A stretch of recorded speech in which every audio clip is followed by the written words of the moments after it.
Hi, I'm John Hall, and I was a missionary in the Michigan-Detroit mission.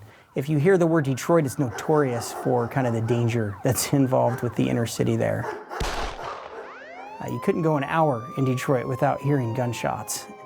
I got some surprising news one night that I was going to be transferred out to White Lake, which is out beyond Pontiac in a very rural area, and I'd never served in a rural area. Every time you get into an area, then there's another missionary there, and they know what's going on, they know the territory. So like many other days, we had an appointment that night. We're going through some of the most beautiful territory in the area as you're going along lake shores with little houses. It takes almost an hour to get out to this family, and we're going through the woods and ponds, and then we come out and we arrive at this house, and we're welcomed into the warmth of their home. Taught a wonderful lesson that night. The Spirit was there. It was wonderful to teach these good people, and usually the father would give us a ride home. He'd throw his bikes in the truck and take us back and turn a 45-minute bike ride into a 5-minute drive. But this particular night, he had to work the night shift, and he said, "Elders, I'm sorry, I can't take you home tonight. Will you be okay?" And you could see there was a little concern on his face. And of course, we were 21-year-old young men, and we're like, "Yeah, we got this. no problem." I've been in Detroit. There were bullets. Like, this is no big deal. We're just riding down the road.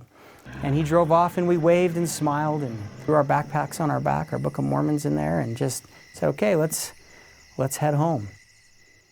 We ride for about 50 feet from the house and realize that the only houses in this area are right on the lakeshore, and there's really nothing after that, and we're immediately into the darkness of the woods. And I remember turning to my companion, who'd been in that area for longer than I had, and I said, "Elder, you know where these roads are. You've been here. You know where to go. Let's say a prayer, ask for the Lord's protection, and I'm going to follow you because you know where you're going." He had a little light on the back of his seat, one of those kind of little red flashing lights, a safety light, "Don't run into me." That's what I fixated on. I'm like, I'm just going to follow your light, and we'll go. And as we got riding along, it became very apparent to me that I couldn't see anything, the little potholes, the divots, the rocks in the road. I couldn't see the handlebars, even the hands in front of my face. And we're riding along these roads that are up, and they're down hills, and there's steep embankments off the side. And we're passing little ponds with reeds, and you can hear the frogs.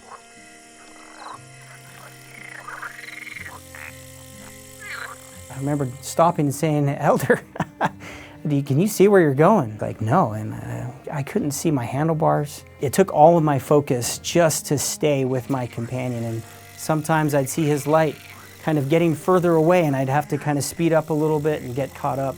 And other times I'd realize I was much too close, and I needed to back off. The only thing I fixated on was that red blinking light.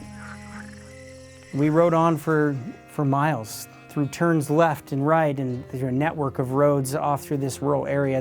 There's no lights, no street lamps, no houses with porch lights, just through the woods and occasional ponds and fields. As we went, I felt like hours had passed. But I trusted in the Lord, and I trusted in my companion, and I just kept riding. Well, eventually, after a very long time, I saw a light far ahead of us, and I knew what this light was. And there's a big barn in the first farm that we came to, and it has a light over the doors, and I could see it. My companion kind of comes into view. I can see his shape solidify as we kind of come into the light as we come out of the woods. He stops his bike, and we looked at each other, and I said, "How, Elder? How did you do it? I couldn't see anything.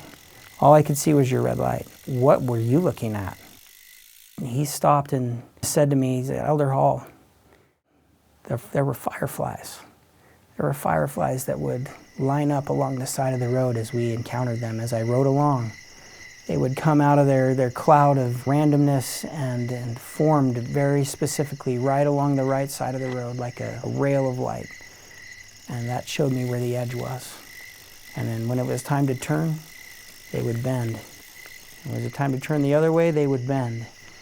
And I just followed those fireflies because I knew the Lord was guiding us by lining them up so that I would know where the edge of the road was." It was a powerful moment, one that's never left me, to think about the power of light that the Lord used that night to guide him with the fireflies and me with his beacon light. The Lord gives us light in our life in all kinds of ways. He gives it to us with the Scriptures, with our families, through the Holy Spirit. The Lord guides us home. He gives us life. To find out more about Jesus Christ and His love for you personally, click here and read about Him in the Book of Mormon, another testament of Jesus Christ.